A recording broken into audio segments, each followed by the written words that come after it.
È fondamentale per Catania diventare il centro di propulsione di nuove idee. La Libia è di fronte a noi, siamo al centro del Mediterraneo e credo che sia arrivato il momento di essere noi da Catania a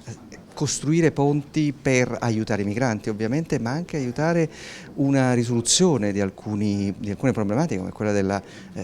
gestione e della tutela del patrimonio culturale ed archeologico di questi paesi. E credo che sia importante per gli studenti, non solo quelli di discipline umanistiche, ma anche, mi auguro, giurisprudenza, mi auguro anche ingegneria, perché poi comunque l'ipotesi è che un giorno si potrà ritornare ad investire in questi paesi e a questo è legato anche il fatto che ci stiamo spendendo per creare accordi, un master in archeologia di livello magistrale con la Turchia e probabilmente anche con Israele e la Polonia, nuovi accordi con l'Iran, accordi quadri con Israele.